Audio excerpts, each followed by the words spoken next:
আল্লাহর কালামে আল্লাহ তাআলা আমাদের পিতৃপুরুষের আলোচনা করছেন।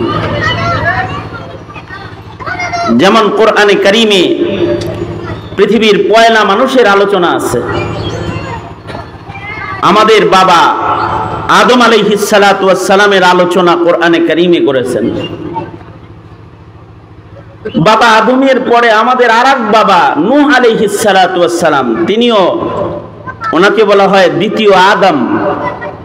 ওনার আলোচনাও কোরআনে কারিমে আল্লাহ তাআলা করেছেন। এরপরে আমাদের আরেক বাবা মুসলিম জাতির পিতা ইব্রাহিম খলিল, ওনার আলোচনাও আল্লাহ তাআলা আল্লাহর কালামে করেছেন। এমন অসংখ্য পয়গম্বরদের আলোচনা আল্লাহ তাআলা আল্লাহর কোরআনে করছেন। কেন করছেন? এমনি না, আমাদের পিতারা যেমন আমাদেরকে ওই রকম হওয়ার জন্য আল্লাহ তাআলা দিক নির্দেশনা প্রদান করেছেন। কারণ সন্তানের ভেতরে যদি বাবার কিছু গুণ না আসে, এই সন্তানকে যোগ্য সন্তান কয় না অযোগ্য কয়? হ্যাঁ, बाप का इल्म ना अगर बेटे पर अजबर हो तो पेशर काबिल मीरास से पिदार क्यों कर हो। डॉक्टर इकबाल বলেছেন, বাপের কিছু খাসলত যদি, কিছু ইলম যদি, কিছু স্বভাব যদি সন্তানের ভেতরে না আসে, তাহলে ওই সন্তান আর কিসের সন্তান? মুখে তো দাবি করি যে আমরা বাবা আদমের সন্তান, মুখে দাবি করি আমরা ইব্রাহিম খলিলের সন্তান, কিন্তু লক্ষণীয় বিষয় হলো যে তাদের গুণ আমাদের ভেতরে আছে না নাই। এই কারণে কোরআনে কারীমের মধ্যে কিন্তু আমাদের তিনজন বাবার আলোচনা আছে। আমাদের এক নাম্বার বাবা হলেন বাবা আদম আলাইহিস সালাতু ওয়াস সালাম, যিনি আবুল বাশার। পৃথিবীর যত মানুষ আছে সব মানুষের বাবা হলেন বাবা আদম। বাবা আদমের আলোচনা আল্লাহ তাআলা কোরআনে কারীমে করে সন্তানদেরকে বুঝাইছেন, এরে আদম সন্তানেরা তোমরা কিন্তু তোমাদের বাবার কর্মগুলা কইরো। যেমন আমাদের বাবা আদমের কিছু কৃত্তি কর্ম, এর ভেতরে এক নাম্বার কাজ যেটা বাবা আদম দুনিয়াতে এসে এক নাম্বার কাম যেটা করেছেন, সেটা হলো বাবা আদম এই পৃথিবীতে সর্বপ্রথম সন্তানদের চিন্তা করছেন। আমরাও সন্তানদের চিন্তা করি, কিন্তু আমরা সন্তানদের ইহকালের চিন্তা করি, আর বাবা আদম হলো সন্তানদের পরকালের চিন্তা করছেন। আমাদের সন্তান আছে, আমরা আমাদের সন্তানদের চিন্তা করি, কিন্তু আমাদের চিন্তার ভেতরে থাকে যে আমার সন্তানটা আমার পরে কোন ঘরে বসবাস করবে, আমার চার ছেলের কোন ছেলে কোন জমির চাষাবাদ করবে, কারে কোন মার্কেটের মালিকানাটা দিয়ে দেয়া যায়, আমার পরে আমারই সন্তান তার জীবিকা সন্ধানে কোন কাজ করবে।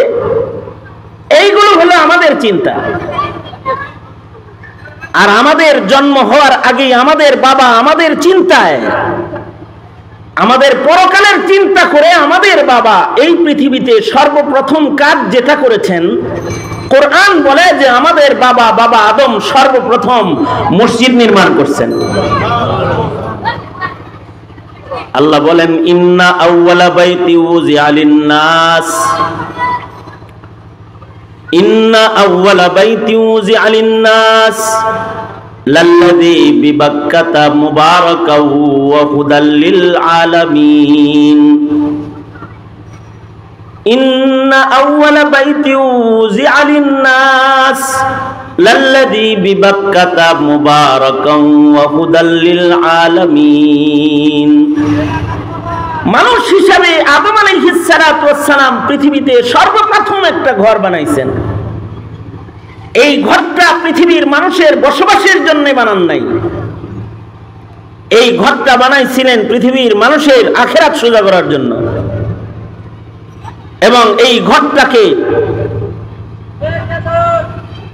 কেন্দ্র করে ওনার সন্তানরা আল্লাহমুখী থাকবে। আদম সন্তানরা এই ঘর কেন্দ্র করে রবের গোলামি করবে। এই প্রথম ঘর যেটা উনি বানিয়েছিলেন, আমরা আমাদের সন্তানদের জন্য 5 তলা বিল্ডিং, 3 তলা বাড়ি আর বাগান বাড়ি বানাই, কিন্তু আমাদের জন্য আমাদের বাবা মসজিদ বানাইছেন। আল্লাহু আকবার বলেন। কি বানাইছেন? মসজিদ বানাইছেন। বাবা আদমের পয়লা কাজ, বাবা আদমের প্রথম নির্মাণ একটা ঘর, যে ঘরটা বাবা আদম মক্কাতুল মুকাররমাতে বানাইছেন।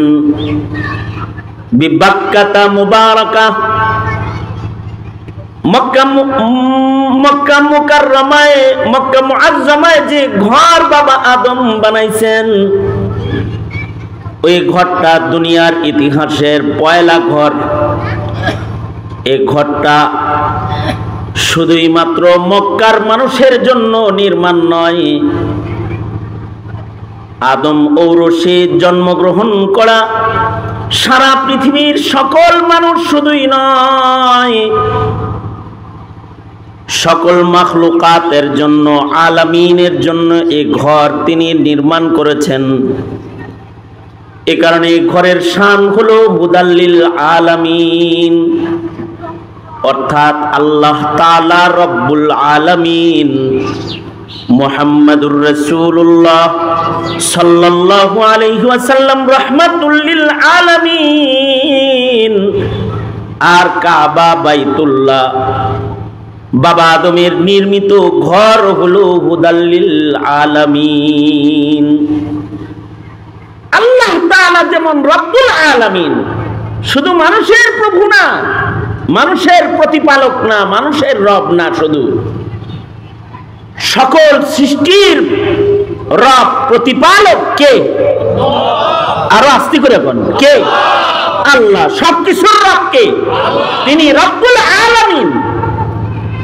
আর আমাদের নবী মুহাম্মদুর রাসূলুল্লাহ সাল্লাল্লাহু আলাইহি ওয়াসাল্লাম শুধুই মাত্র আমাদের নবী না, মানুষের নবী না, নবীর আগে যত নবী আসছে তাদেরও নবী, পৃথিবীতে যত কিছু আছে তাদেরও নবী,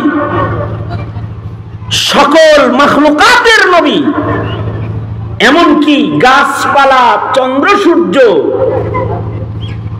পাখপাখালি, ছোটখাটো কিরা মাকড়, এগুলোর জন্য আমাদের নবীজি রহমত। নবী নবী রাহমাতুল লিল আলামিন।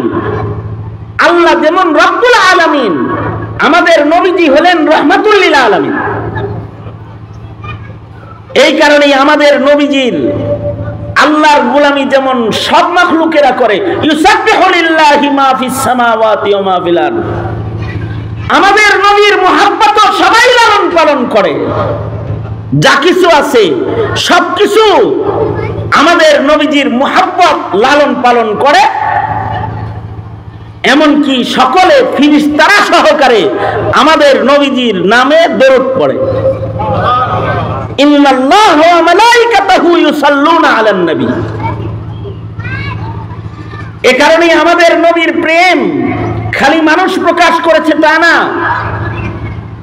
পশু পাখিরাও নবীর প্রেম প্রকাশ করেছে। পাখিরা নবীজিকে নিজের ডানা দিয়ে ছায়া দিত, গাছেরা নবীজির জন্য ছায়া আগায় যেত।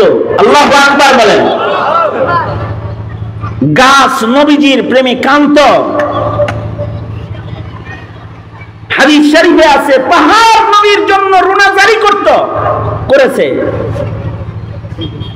নবীজি নবী রাহমাতুল লিল আলামিন। ওইরকম কাবা বাইতুল্লাহ যেটা বাবা আদমের পয়লা নির্মাণ, বাবা আদমের নির্মিত পৃথিবীর মাটির পয়লা ঘর একটা মসজিদ। এই মসজিদের শান হলো এটা হুদাল্লিল আলামিন। এই মসজিদ, এই ঘরটা শুধুই মাত্র মানুষের জন্য পথ প্রদর্শক না, এটা আলামিনের জন্য পথ প্রদর্শক। এটা বাইতুল্লাহর শান। এ কারণে বাইতুল্লাহ যখন মানুষ পাহারা দেওয়া বন্ধ করে দিয়েছে, মানুষ যখন বাইতুল্লাহর নিরাপত্তা দিতে ব্যর্থ হয়ে গেছে,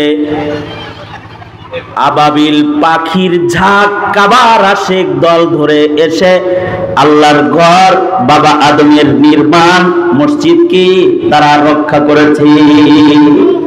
আলাম তারা কাইফা ফাআলা রাব্বুকা বিআসহাবিল ফিল, কোরআনে কারীমে ইতিহাস বর্ণিত আছে। এই ঘরটা বাবা আদম বানাইছেন, কি জন্য বানাইছেন? সন্তানদের আখিরাত ঠিক করার জন্য বানাইছেন। এ কারণে আদম সন্তানেরা মসজিদ বানায়, মাদ্রাসা বানায়, মানুষের বসবাসের জন্য না, কোন মাদ্রাসার সভাপতি আর সেক্রেটারির পদ নিয়ে রাজনীতি করার জন্য না।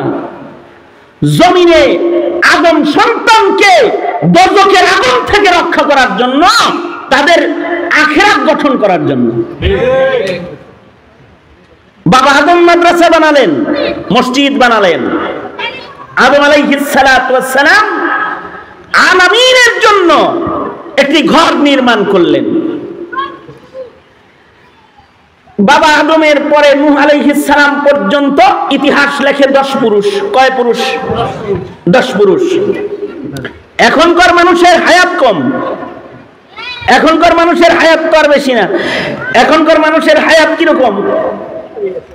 100 বছরের হায়াতের মানুষ আপনাদের মিঠাপুকুরে অনেক আছে, তো অনেক আছে, অনেক নাই, কম আছে। হ্যাঁ আছে কিছু, কিন্তু অধিকাংশ মানুষের হায়াত এখন ছোট হয়ে গেছে। মানুষের হায়াত এখন কম, 60, 70, 50, 55, এর ভেতরে এক পুরুষ শেষ। কিন্তু আগের যুগে এক পুরুষের হায়াত ছিল 1000 বছর, 1200 বছর, 1100 বছর। নূহ আলাইহিস সালাতু ওয়াস সালাম দাওয়াত দিবেন 950 বছর। সুবহানাল্লাহ, আগামী কালকে বললেন। এই বসছেন 2-4 বার সুবহানাল্লাহ বললেও কিছু নেকি হইবে, নেকি হবে। হ্যাঁ, 950 বছর খালি দাওয়াতই দিবেন, তার মানে মানুষের হায়াত তখন 1000-এর উপরে। ধরে নিলাম নূহ নবী পর্যন্ত 10 পুরুষের সবার হায়াত 1000-এর উপরে ধরে নিলাম, তাতে কত বছর হইল 10 পুরুষে? হ্যাঁ, 10,000 বছর। কি সময়টা কি একেবারে ছোট না মোটামুটি লম্বা? এই 10,000 বছর মানুষের পেট থেকে মানুষ জন্মগ্রহণ করেছে। প্রথম যুগে তো এইরকম জন্মাইতো না যে সিঙ্গেল সিঙ্গেল, আর 2-এর পরে আর নাই, নারী কেটে দাও, অথবা নিয়ন্ত্রণ করো, সন্তান প্রজনন বন্ধ করে দাও, জন্ম বন্ধ করে দাও, জন্ম নিয়ন্ত্রণ করো। এগুলো তো আর তখন ছিল না, বরং তো সিস্টেমটা যেটা ছিল সেটা হলো একবারে জোড়া জোড়া হইতো। মা হাওয়ার পেট থেকে একটা ছেলে একটা মেয়ে হইতো, প্রথমবারের মেয়ে দ্বিতীয়বারের ছেলের সাথে বিয়ে হইতো, মানুষ নাই তো, তার মানে জোড়া জোড়া জন্মাইতো। জোড়া জোড়া যদি জন্ম হয়, আর যদি জন্ম নিয়ন্ত্রণের ফাইজলামি না হয়, তাহলে 10,000 বছরে জনসংখ্যা তাতে কি কম দাঁড়ায় না অনেক ভালোই দাঁড়ায়? আজ থেকে 40 বছর আগে প্রাইমারি স্কুলের বইয়ে লেখা ছিল বাংলাদেশের জনসংখ্যা 9 কোটি, 10 কোটি, 7 কোটি, এগুলো পাইছেন, তাই না? এখন কত কোটি? হ্যাঁ, 17 কোটি, 22 কোটি। কয়েকদিন পরে আরো বেশি পাইবেন। এই যে বেশি পাইতেছেন, এটা কি জন্ম নিয়ন্ত্রণ বিহীন হালত নাকি জন্ম নিয়ন্ত্রণ পদ্ধতি সহ? হ্যাঁ, আগে এক সময় স্লোগান ছিল ছেলে মেয়ে 2 জনই যথেষ্ট। এখন মরে মরে এনজিওরা লিখে রেখেছে 1 জনই যথেষ্ট। এটা লিখে রেখেছে না? এই যে বাড়ল জনসংখ্যা, কত বছরে বাড়ছে? 100 বছর। মাত্র 40 বছরে যদি হয় জনসংখ্যা এরকম দ্বিগুণ, তাইলে ওই সময় 10,000 বছর যখন অতিক্রম করেছে, পৃথিবীতে মানুষের সংখ্যা কি খুব কম নাকি মোটামুটি হয়েছে? কিন্তু এত মানুষের ভেতরে আল্লাহ বলনেওয়ালা নাই। নূহ আলাইহিস সালাতু ওয়াস সালাম যখন দাওয়াত দিতেছেন, নবী আল্লাহর জিকির করতে কয়, জিকির করনেওয়ালা নাই। নবীজি আযান দেয় তো নামাজ পড়নেওয়ালা নাই। নবী আল্লাহর বিধান মানতে কয়, আল্লাহর বিধান মানতে মানুষের আগ্রহ নাই। তো নূহ আলাইহিস সালাতু ওয়াস সালাম তিক্ত বিরক্ত হয়ে একটা দোয়া করলেন, রব্বি লা তাযার আলাল আরদি মিনাল কাফিরিনা দাইয়ারা। ও আল্লাহ, যে নাফরমানদের কাছে তোমার কথা বললে শোনে না, তাদের জমিনে রাখার দরকার নাই, তাদের হালাক করে দাও। এ নাফরমানদের একটা ঘর বাড়িরও তুমি ছাড়ো না। পয়গম্বরের দোয়া কবুল হয়ে গেল, মহাপ্লাবন চলে আসলো। আল্লাহর নির্দেশে পয়গম্বর নৌকা বানাইলেন। ওই সময় পয়গম্বরের দাওয়াত কবুলকারী 3 সন্তানের ঔরসে তাফসীর লেখে মাত্র 80 জন পুরুষ ও নারী যারা মুমিন, তাদেরকে নিয়ে পয়গম্বর নূহ আলাইহিস সালাতু ওয়াস সালাম নৌকায় আরোহণ করলেন। নৌকাটা নির্মাণকারী বানায়েছেন নূহ আলাইহিস সালাম। নির্দেশ হলো আল্লাহর নির্দেশে বানাইছেন। আর এই নয়ের ভেতরে কোনো বেঈমান ওঠার অধিকার রাখে না। এই নৌকায় শুধুই মাত্র তারা আরোহণ করবে যাদের ভেতরে ঈমান আছে, যাদের জবানে আছে লা ইলাহা ইল্লাল্লাহ, তারা আরোহণ করবে, বেঈমান আরোহণ করতে পারবে না। এখনকার লঞ্চ স্টিমারে তো নাস্তিক উঠে, মুরতাদ উঠে, বেঈমান উঠে, কিন্তু নূহ নবীর নৌকা ঈমানদার ছাড়া আর কারোর জায়গা নাই।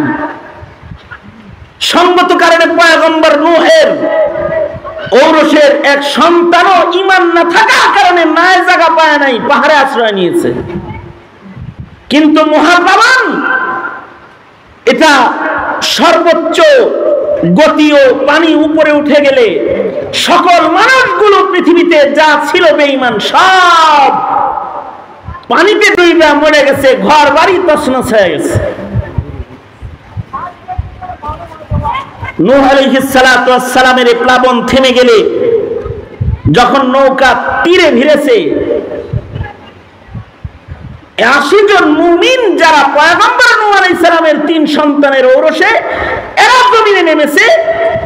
এবার পৃথিবীটা সেকেন্ড টাইম, দ্বিতীয়বার আবাদ হওয়া শুরু হয়েছে।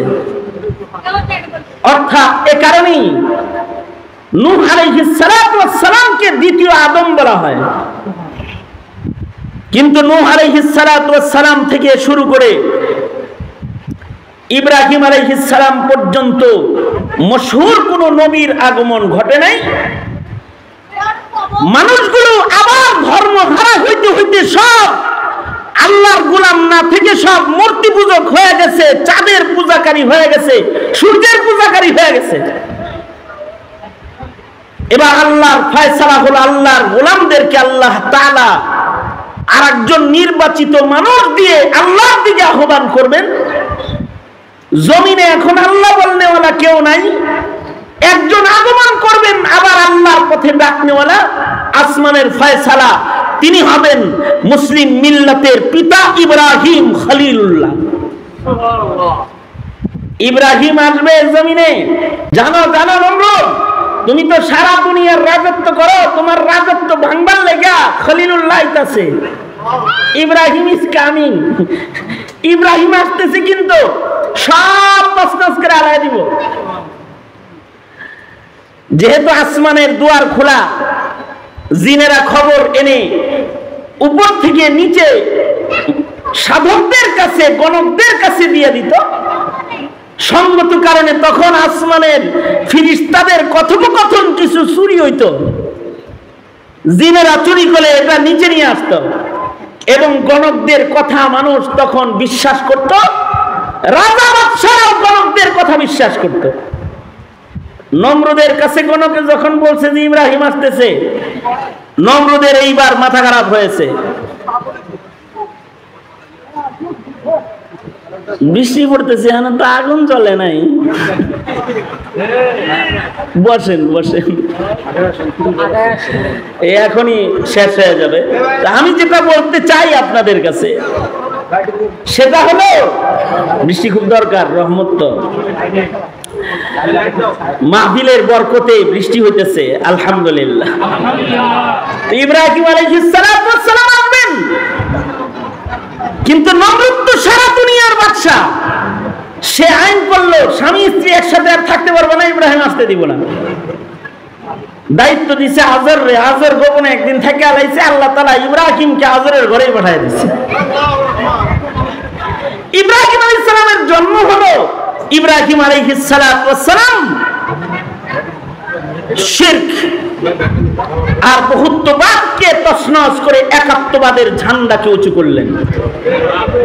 এবং ইব্রাহিম আলাইহিস সালাম দিয়ে আল্লাহ তাআলা নূহ নবীর প্লাবনে যেই ঘরটা নির্মিত হয়েছিল হুদাল লিল আলামিন হিসাবে, যেটা মাটির নিচে হারিয়ে গেছে, এটাকে পুনর্নির্মাণ করলেন।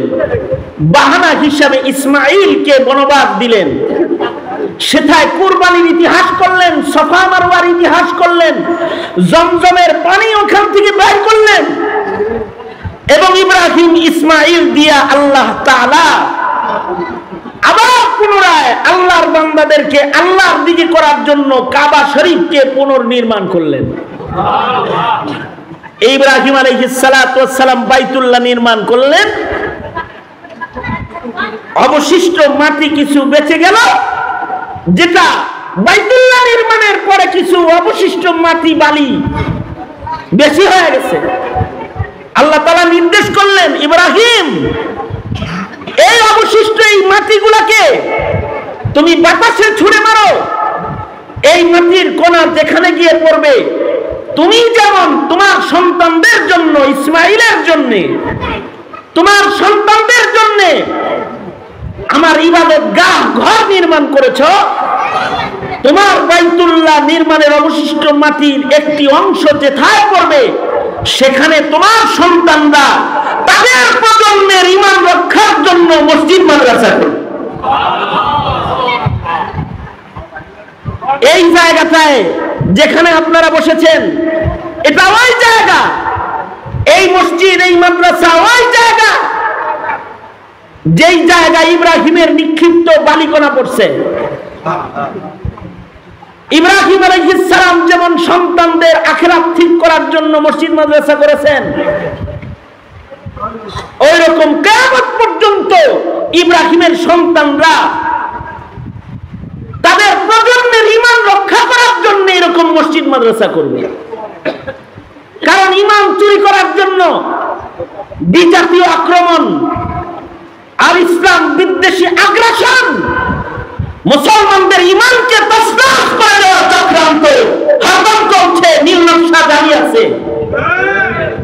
এই সময় ইব্রাহিমের সন্তানদের দায়িত্ব হলো নিজের প্রজন্মের ঈমান রক্ষা করার জন্য মসজিদ আবাদ করা, মাদ্রাসা প্রতিষ্ঠা করা। এই ধারাবাহিকতা যেই জমিনে চালু থাকে, সেই জমিন আল্লাহ পাকের রহমতে পরিপূর্ণ থাকে। এক সময় বুখারা, সমরকান্দ মসজিদ মাদ্রাসার রাজধানী ছিল, যেখানে সিহা সিত্তার হাদিস লেখা হয়েছে। এক সময় বাগদাদ তথা আরব বিশ্বের জায়গায় জায়গায় ইলমে দ্বীনের গবেষণাগার ছিল, যেখান থেকে মাযহাবের মাসাইল লেখা হয়েছে। সেই বুখারা, সমরকান্দকে আজ তালিম শূন্য করে দিয়ে শুকনো মরুভূমিতে রূপান্তরিত করেছে ইসলামের দুশমনেরা।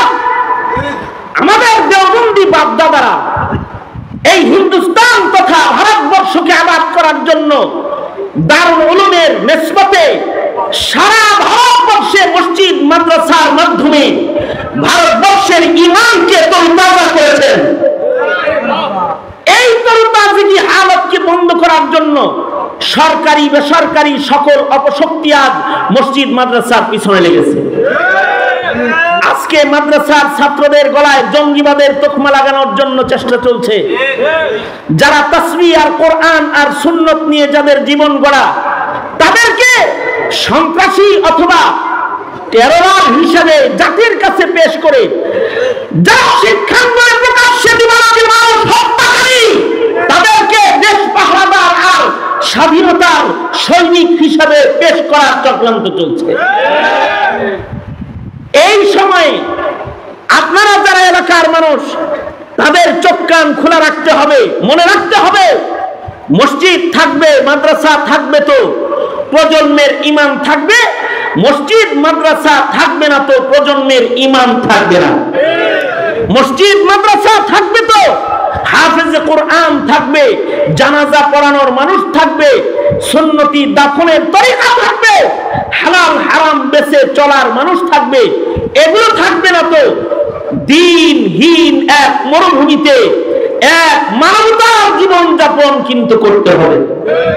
সঙ্গত কারণে জমিনের মানুষের ঈমান রক্ষায় সবাই সতর্ক অবস্থান নিতে তৈয়ার আছেন তো ইনশাআল্লাহ? এই মসজিদ মাদ্রাসাকে হেফাজত করবেন তো ইনশাআল্লাহ? কারা কারা ইনশাআল্লাহ এর পাহারাদারি করবেন? আল্লাহ তাআলা আপনাদেরকে কবুল করেন।